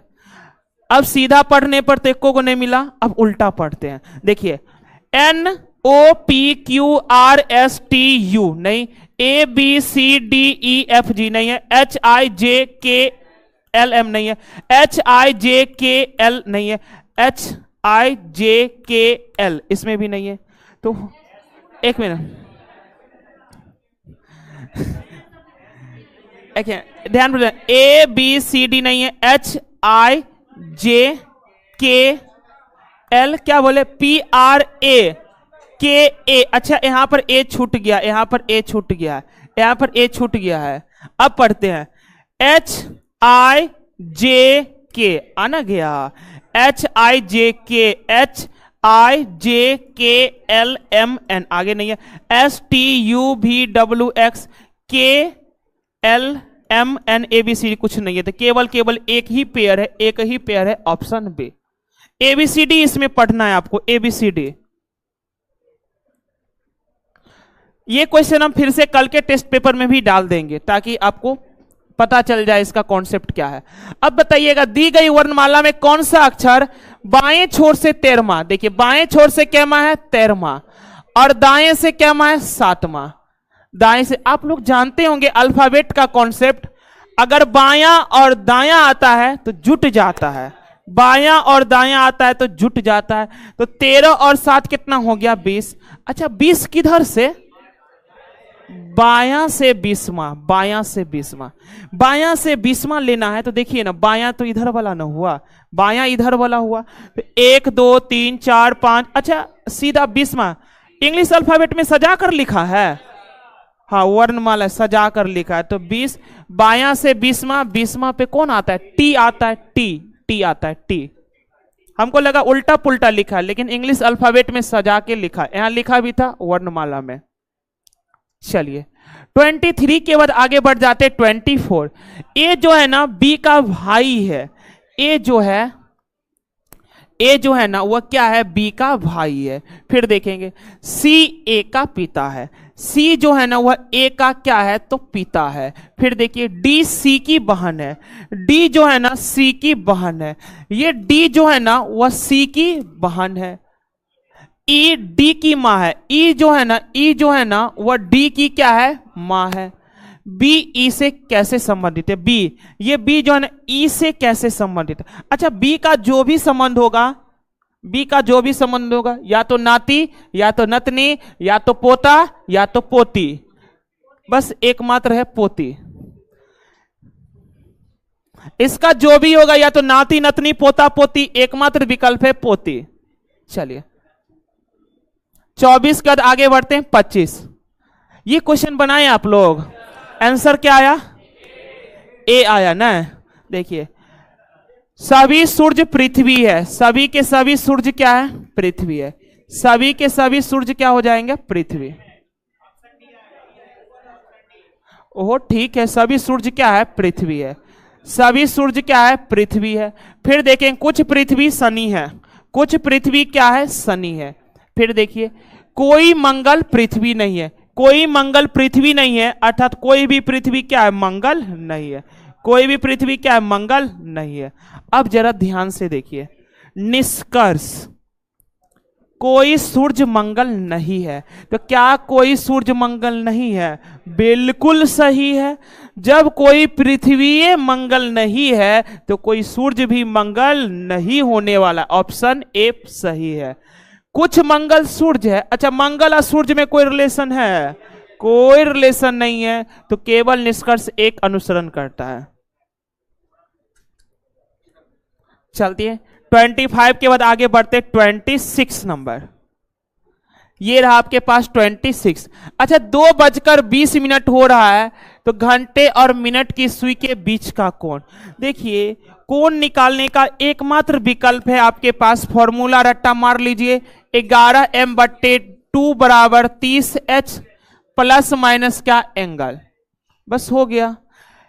11m के जगह क्या है? मिनट। मिनट कितना है? 20 मिनट। मिनट है 20 बट्टे का 2 बराबर क्या है? 30। h का मान कितना है? 2 है प्लस माइनस क्या हो जाएगा? एंगल। अब जरा देखिए ना ध्यान पूर्वक, 2 से 20 कट जाएगा 10 बार में, तो 11 गुने 10 हो जाएगा 110। 30 दूनी कितना? 60 प्लस माइनस क्या? एंगल। अब जरा देखिए ना, इस 60 को इधर ले आते हैं, इस 60 को इधर ले आ जाएंगे, तो 110 में से 60 घट गया, कितना आ गया? 50। एंगल बराबर कितना डिग्री आ गया? 50।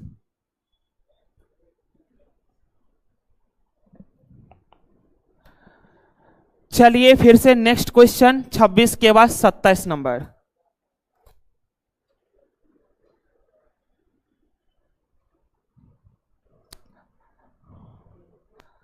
आ जाइए 27 नंबर देखिए, बताइए लॉजिक पता चला इसमें? हाँ सबको जोड़ करके बीच वाला का वर्ग है ना। देखिए 8 4 12 इसे गुना हो जाएगा, 8 4 12, 12 7 19, 19 6 25, सबको जोड़े तो कितना आ गया? 25। इसको इसको इसको इसको जोड़िएगा तो 25 आ गया, और ये 25 क्या है? इसका वर्ग है। ये 25 क्या है? तो इसका वर्ग है, इसका वर्ग है। सभी का योग करने के बाद जो आता है ना वह क्या है? बीच वाले का वर्ग है। तो देखिए क्या ये लॉजिक यहां पर लग रहा है?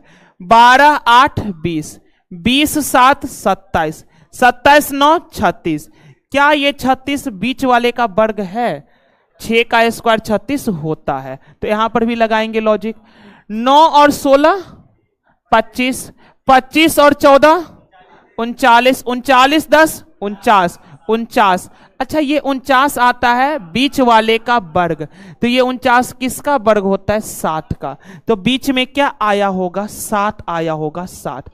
सभी को जोड़ करके बीच वाले का वर्ग कर दिया था, ठीक है। चलो 27 के बाद फिर आगे बढ़ते 28। ये रहा 28। देखिए कथन है कंपनी ए का शुद्ध मक्खन खरीदे। कंपनी ए का क्या बोला है? शुद्ध मक्खन खरीदे। एक पत्रिका में एक विज्ञापन है, कंपनी ए का शुद्ध मक्खन खरीदे, एक पत्रिका में एक विज्ञापन छपा है।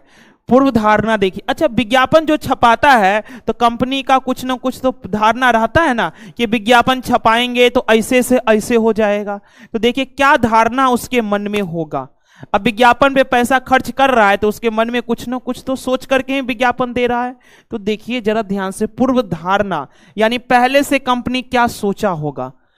कोई अन्य कंपनी शुद्ध मक्खन की आपूर्ति नहीं करती है, क्या ये कभी सोचा होगा कंपनी? क्योंकि एक ही तरह का प्रोडक्ट तो अनेकों कंपनी के द्वारा लॉन्च किए जाते हैं, तो ये उनके पूर्व धारणा का कोई रिलेशन इसके साथ नहीं है। लोग विज्ञापन पढ़ते हैं, लोग विज्ञापन पढ़ते हैं तभी तो विज्ञापन छपवा रहा है, ये धारणा उसके मन में आया होगा। लोग विज्ञापन पढ़ते हैं तभी तो वह उस पर पैसा खर्च कर रहा है। तो केवल निष्कर्ष दो अंतर्निहित है। चलिए अब बताइए, इसका लॉजिक बताइए तो क्या लग रहा है? क्या हो रहा है? लास्ट का 2 अक्षर, इसमें अल्फाबेट का कोई रूल लागू नहीं हो रहा है। इसमें अल्फाबेट का कोई रूल लागू नहीं हो रहा है। हेलो, हेलो का अंतिम 2 लेटर क्या? LO। जो अंतिम 2 लेटर है ना वह स्टार्टिंग का 2 लेटर बन गया। लोअर, लोअर का अंतिम 2 लेटर ER वो अगले के लिए स्टार्टिंग बन गया। एरर का अंतिम 2 लेटर OR ये अगले का स्टार्टिंग 2 लेटर बन गया। ऑर्गन का अंतिम 2 लेटर AN है तो ये आगे के लिए यानी अगले लेटर का स्टार्टिंग 2 लेटर बन गया एनार्क। फिर एनार्क का अंतिम 2 लेटर क्या है? CH। तो अगला जो भी वर्ड आएगा वह स्टार्टिंग होगा CH से, तो चेन। बात क्लियर है ना? इसमें कोई अल्फाबेट का लॉजिक नहीं लग रहा था। इस टाइप का सीरीज जानते हैं कब आया था? 2017-18 में SSC के शिफ्ट में आया था, अनेकों शिफ्ट में आया। फिर उसके बाद जो है ना लापता हो गया है, उसके बाद जब लापता हो गया, बहुत रेयर केस में दिखता है। लेकिन 17-18 में ना अनेकों शिफ्ट में पूछे गए थे। इस लॉजिक पर आएगा, फिर घूम फिर के आएगा, आएगा करेगा। चलिए इधर आइए। अब बताइएगा इस सीरीज को देखने से, देखिए 8 दूनी का 16, 8 दूनी 16, 16 तिया 48, तो लग नहीं रहा है कि 4 गुना होगा। तो 48 चौका 48 को 4 से गुना करेंगे, 48 दूनी 96 दूनी 192, 192। देखिए 2 गुना 3 गुना 4 गुना, ये है 5 गुना और ये है 6 गुना। 2 गुना 8 का 2 गुना 16, 16 का 3 गुना 48, 48 का 4 गुना 192, 192 का 5 गुना 960, 960 का 6 गुना 5760। चलिए 30 के बाद आगे बढ़ जाते 31 नंबर। क्या हो रहा है? कहीं मिलने जाना है कि तैयार हो रहा है? आईना का कमी है तो मोबाइल को आईना बना लिया। कोई मिलने के लिए बुला रहा है कि अभी है? वीडियो कॉल हो रहा था, बाल को ऐसे कर रहा है, ऐसे कर रहा है। देखिए बताइए, यहां पर लॉजिक पकड़ाया आप लोगों को? नहीं पकड़ाया, किसी को नहीं पकड़ाया। कोई बात नहीं, ध्यान से देखिए, कोशिश पूरा किए। खतरनाक लॉजिक ये था, ध्यान से देखिए, थोड़ा सा ध्यान से। 4 7, 4 7 कितना हुआ? 4 7 कितना हुआ? 11, 11 और 2 गुने 3 11 प्लस 6 कितना हुआ? 17।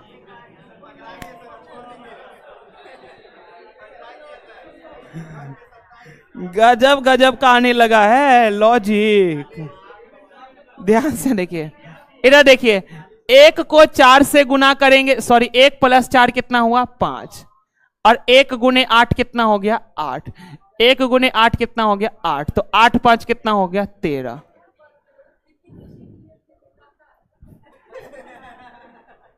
तो 4 गुने 9 हो गया 36, और 7 + 3 कितना हो गया 10। 36 + 10 कितना हो गया 46। बहुत खतरनाक था। साइड वाले को जोड़ना है, बीच वाले को गुना करना। साइड वाले को जोड़ना है, बीच वाले को गुना करके फिर जोड़िए, आंसर आ जाएगा। चलिए 31 के बाद आगे बढ़ते हैं 32 नंबर। 32 में बताइए क्या गो ट्रायंगल है 29 गो इजी ट्रायंगल है। देखिए ऐसा वाला शेप में कुछ दिन पहले भी आया था, क्या गो ट्रायंगल होगा बताइए 8 गो, पहला दूसरा तीसरा चौथा 4 गो, तो 4 का 2 गुना कितना होता है 8।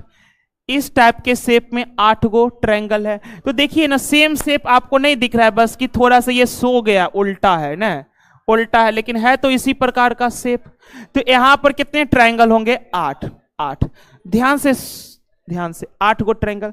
अच्छा ये बताइए यहां पर 3 गो ट्रायंगल दिख रहा है कि नहीं दिख रहा है आप लोगों को 1 2, तो 1 + 2 कितना हो जाएगा 3, 1 + 2 कितना हो जाएगा 3, तो 8 गो इधर और 3 गो इधर। देखिए 8 गो 3 गो। अच्छा एगो दोनों को फेट करके एगो इधर दिखा, एगो इधर, तो 8 3 11, एक कितना 12 गो ट्रायंगल पहले इधर देखा है। अच्छा इधर अगर 12 को दिखा है तो आप एक बात बताइए, क्या सेम फिगर इधर भी नहीं है? इधर भी नहीं है सेम फिगर, तो इसमें भी 12 को दिखेगा क्या? दिखेगा कि नहीं दिखेगा? तो 12 + 12, 12 + 12। अब जरा रुकिए, अभी भी बचल है। ये बीच में आपको 3 गो ट्रायंगल दिख रहा है, 3 गो ट्रायंगल बीच में 1 और 2, तो 1 + 2 कितना हो जाएगा 3 गो। यहां से आपको कितना ट्रायंगल दिख रहा है 3 गो। अब देखिएगा जरा ध्यान से, अभी भी कुछ दिख रहा है, थोड़ा सा आंख मरवाते हैं, बहुत दिन से आंख नहीं मरवाया ना। आइए इधर देखिए, एगो ट्रायंगल आपको इधर दिख रहा होगा, एगो ट्रायंगल आपको इधर दिख रहा है इधर, और एगो ट्रायंगल आपको इधर भी दिख रहा है। 2 गो दिखा, 2 गो ट्रायंगल। अब 2 गो ट्रायंगल आपको दिख गया तो कितने ट्रायंगल हो गए आप बताइए? 12 12 24, 24 3 27 + 2 कितना हो गया 29, अर्थात कितने ट्रायंगल है 29। चलिए 32 के बाद आते हैं 33 नंबर, 32 के बाद 33 नंबर। बताइएगा स्त्रियां हैं, बहनें हैं और शिक्षिका है। बताइए, देखिए ध्यान पर, स्त्रियां और बहनें में कैसा रिलेशन होगा? सम का ऑल का रिलेशन होगा। देखिए ना, कुछ लोग सम कैसे कहते हैं, क्या सभी के सभी बहनें स्त्री में नहीं आते हैं, पुरुष में आएगा कि? तो फिर ऑल का डिनोट यहां हो रहा है ना, सभी के सभी बहनें तो स्त्री कैटेगरी के अंतर्गत ही ना आएंगे। फिर ध्यान से देखेंगे, बहनें और शिक्षिका, क्या सभी के सभी बहनें शिक्षिका है? लेकिन अधिकतर बहनें अब शिक्षिका हो रहा है, देख रहे हैं 2 लाख से ज्यादा टीचर का बहाली हो गया है, 1 लाख लगभग लगा हुआ है अभी। हाँ, लेकिन फिर भी ऐसे नहीं सोच लेना है सारे के सारे बहनें शिक्षिका नहीं है, लेकिन कुछ बहनें तो शिक्षिका है ना। यहां से रिलेशन क्या बनेगा? सम का। स्त्रियां और शिक्षिका, क्या सभी के सभी स्त्री शिक्षिका है? नहीं, लेकिन कुछ स्त्री तो शिक्षिका है ना। तो 2 गो सम एगो ऑल, 2 गो सम एगो ऑल का डायग्राम क्या है? D number. किनका किनका ये गलत हुआ था? काहे गलत कर लिया आप लोग बताइए, कहां गलत कर लिया? स्त्रियां और बहनें में गलत कर लिए हैं।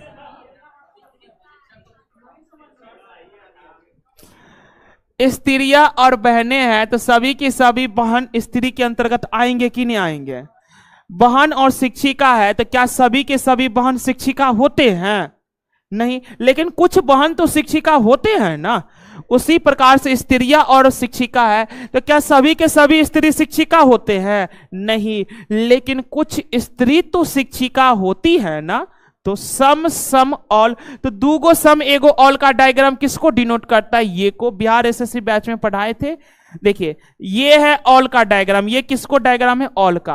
और दो गो सम चाहिए तो ऐसे कर ना दीजिए, ये डायग्राम भी सम ले लिया, इसका भी सम ले लिया, दोनों का सम ले लिया। देखिए इसका भी सम ले लिया, यहां पे ले लिया ना ये वाला, और इसका भी सम ले लिया, ये वाला इसका भी सम ले लिया। तो दो गो सम एगो ऑल का डायग्राम ये होता है।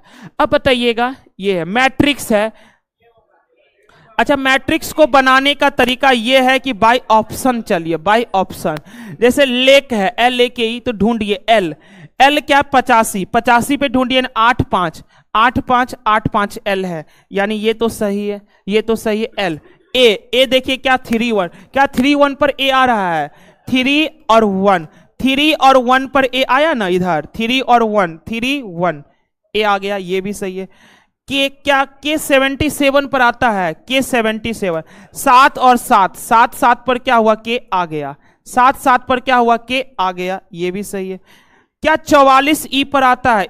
44 ई पर आता है, 4 4, तो 4 और 4, 4 और 4 पर क्या? ई आ गया, एकदम सही है मैट्रिक्स। ठीक है, बाय ऑप्शन बनाना है। देखिए 8 5 है, तो 8 5 पर क्या दिखना चाहिए? L, 8 5 पर L दिखना चाहिए। तो देखिए ना 8 इधर है और 5, 8 और 5, 8 और 5 पर L आपको दिख गया ना, उसी प्रकार सबको ढूंढना है। फिर 3 1, तो 3 और 1, 3 और 1, 3 इधर हुआ और 1 इधर हुआ, तो 3 1 पर क्या दिखना चाहिए? A है, तो अर्थात ऑप्शन ए ही क्या कर रहा था? सेटिस्फाई, क्योंकि 4 का चारों मैच कर गया था। 34 के बाद 35, बताइए तो इसमें क्या आंसर होगा? देखिए सेम सिमेट्रिक फिगर है, सेम सिमेट्रिक फिगर है। पहला वाला बड़ा है, उसके अंदर एक छोटा वाला रख दिया, बड़े वाले के अंदर छोटा वाला रख दिया, बड़े वाले के अंदर छोटा वाला रख दिया, बड़े वाले के अंदर छोटा वाला नहीं रखा, शेप अलग है, शेप अलग है। देखिए ये तो वृत्त है, अच्छा ये वृत्त है, तो फिर ये कौन सा शेप है? ओवल, ओवल, ओवल टाइप का, ओवल, अंडा नहीं है, ओवल है। चलिए इसमें देखिए सीरीज को बनाना है, सबसे पहले लेटर को काउंट करना है। तो 1 2 3 4 5 6 7 8 9 10 11 12 13 14 15। अब 15 गो है ना, 15 गो है, या तो 5 का 3 को सीरीज बनेगा, या तो 3 का 5 को सीरीज बनेगा। लेकिन पहले सेटिस्फाई करेंगे 5 पर, क्योंकि 5 को वाला 3 को सीरीज बनेगा, ढूंढना आसान हो जाएगा। 1 2 3 4 5, 1 2 3 4 5, 1 2 3 4 5, ठीक है। अच्छा स्टार्टिंग का बी है, स्टार्टिंग का बी है, स्टार्टिंग का बी, गड़बड़ा ना गया? गड़बड़ा गया कि नहीं गड़बड़ा गया? तो 5 5 का पेयर यहां नहीं बन रहा है, 3 3 का पेयर बनाएंगे, 3 3 का, 1 2 3 1 2 3 1 2 3 1 2 3 1 2 3। देखिए पहला लेटर गायब है, यहां पर पहला लेटर है, यहां पर पहला लेटर, अच्छा BC है, ए गायब है। यहां पर लॉजिक क्या जानते हैं? ABC, 3 गो लेटर है, 3 गो लेटर है ABC में, और एक दूसरे को अदला बदली कर दिया है। आप ऐसे भी सोच सकते हैं, उल्टा पुल्टा मत ध्यान दीजिए। ABC 3 गो लेटर है ना, 3 गो लेटर है, और 3 3 का ही ग्रुप भी बनाए हैं। तो देखिए ना ABC यहां पर आ गया, C है, A है, तो क्या छूटा है? B छूटा है। यहां ABC भरपूर है, B और A आ गया, क्या छूटा है? C। A B आ गया, क्या छूटा है? C। ऐसे सोच लीजिए ना, 3 गो है ABC और 3 3 गो का पेयर बना रहे, प्रत्येक पेयर में A भी आता है, B भी आता है, C भी आता है। यह जानकारी कैसे पता चला कि तीनों आता है? इधर देखिए ना, तीनों आया है, तीनों आया, तो जिस ग्रुप में जो नहीं आया है उसको भर दीजिए सीधा सा। चलिए तो क्या क्या भरा रहा है बताइए तो? A B C C, तो A B double C, A B double C, option C। चलिए नेक्स्ट क्वेश्चन आ जाइए, बताइए इसमें लॉजिक क्या लग रहा है? बताइए ये 24 क्या है जानते हैं? ये पकड़ाया कि नहीं पकड़ाया? सिरे ये 24 क्या जानते हैं? 4 का क्यूब माइनस का 4, सॉरी 3 का क्यूब माइनस का 3, 3 का क्यूब माइनस 3। ये 64 क्या है? 4 का क्यूब माइनस 4। ये 120 क्या है? 5 का क्यूब माइनस का 5। ये 210 क्या है? 6 का क्यूब माइनस का 6। तो नहीं पता चल गया, आगे क्या आएगा? 7 का क्यूब माइनस का 7, 7 का क्यूब माइनस का 7। तो 7 का क्यूब होता है 343, में से 7 घटा देंगे, तो 347 में से 7 घटाएंगे कितना आ जाएगा? 336। सबका क्यूब करिए, देखिए पहले 3 का क्यूब -3, फिर 4 का क्यूब -4, 5 का क्यूब -5, 6 का क्यूब -6, 7 का क्यूब -7। चलिए 37 के बाद बढ़ते हैं 38 नंबर। ये रहा 38। इसमें लॉजिक पता लगा आप लोगों को? 5 छक्के 30 और 3 अट्ठे 24, 3 अट्ठे 24, तो 30 और 24 का अंतर कितना हो जाएगा? 6। ऊपर का गुना किए 5 छक्के 30, 3 अट्ठे 24, 30 और 24 का अंतर 6। क्या ये देखिए ये लॉजिक यहां लग रहा है क्या? 10 चौका कितना? 40, 2 सत्ते 14, तो 40 और 14 का डिफरेंस कितना है? 26 है। यानी ऊपर वाले का गुना किए तो 6 पंचे 30 और 3 अट्ठे 24, तो 24 और 30 का अंतर 6। उसी प्रकार 40 और 14 का अंतर 26, तो 9 सत्ते कितना हो जाएगा? 63। 9 सत्ते 63 और 6 अट्ठे 48, तो 63 में से 48 को घटाएंगे कितना आ जाएगा? 15। चलिए 38 के बाद बढ़ जाते 39 नंबर। आइए 39 नंबर आपके सामने ये रहा। इसमें लॉजिक अगर आप ध्यान से देखने का प्रयास करेंगे ना तो देखिए 5 भुजाओं वाली क्या है? आकृति है। 5 भुजाओं वाली आकृति है, कन्वर्ट हो गया 4 भुजा में, कन्वर्ट हो गया 4 भुजा में। 4 भुजाओं वाली आकृति है तो ये कन्वर्ट होगा 3 भुजा में। एक कम हो जाता है भुजा, 5 भुजा से हो गया 4 भुजा, तो 4 भुजा से हो जाएगा 3 भुजा। ये गलत जवाब, ये गलत जवाब, फंस गए इसमें और इसमें। अब फिर दूसरा दिमाग लगाएंगे। दूसरा दिमाग लगाने के लिए गए तो देखिए बाहर में जो है ना, बाहर में जो है काला वाला बाहर में है, काला वाला बाहर में अंदर आ गया, काला वाला बाहर में था अंदर आ गया, तो काला वाला बाहर में है तो अंदर आ जाएगा। तो अंदर वाला काला इसमें है, अंदर वाला काला इसमें है, ऑप्शन ए। चलिए 39 के बाद फिर आगे बढ़ जाते हैं 40 नंबर। नीचे दिएगी पे, हाँ इसका उत्तर बताइए तो क्या होगा? क्या होगा? वर्ग होगा ना। कितने लोगों का वर्ग? समूह होगा। अच्छा वर्ग होगा, टोली होगा, वर्ग होगा। चलिए देखिए, अच्छा वर्ग किस आधार पर लगाए हैं बताइए तो? चलिए अब मेरा लॉजिक सुनिए। अच्छा सुनिए सुनिए, वर्ग जो होता है, जो क्लास होता है, उसमें बच्चे सिस्टमेटिक ढंग से बैठते हैं कि नहीं बैठते हैं? वर्ग में बच्चे सिस्टमेटिक ढंग से बैठते हैं। समूह, किसी भी चीज का अगर समूह होता है तो वह सिस्टमेटिक ढंग से समूह बनाया जाता है। और टोली जो है, टोली जो है यह भी एक प्रकार का सिस्टमेटिक ढंग से टोली बनाया जाता है। और भीड़ जहां मन तहां है, ये अनएक्सपेक्टेड तरीकों से बनाया जाता है। देखिए वर्ग, समूह और टोली जो है ना व्यवस्थित तरीकों से बनाया जाता है, और भीड़ जो है ना तितर बितर होता है। ठीक है, भीड़ तितर बितर होता है। चलिए इस क्वेश्चन का आंसर है भीड़। चलिए 40 के 40 क्वेश्चन आज भी हम सभी लोग सॉल्व कर लिए। आज का भी टेस्ट पेपर जो है ना बिहार दरोगा मेंस के लेवल का थोड़ा दिए थे हम लोग। 2-3 दिन और प्रैक्टिस करेंगे बिहार दरोगा मेंस के लेवल के लिए, फिर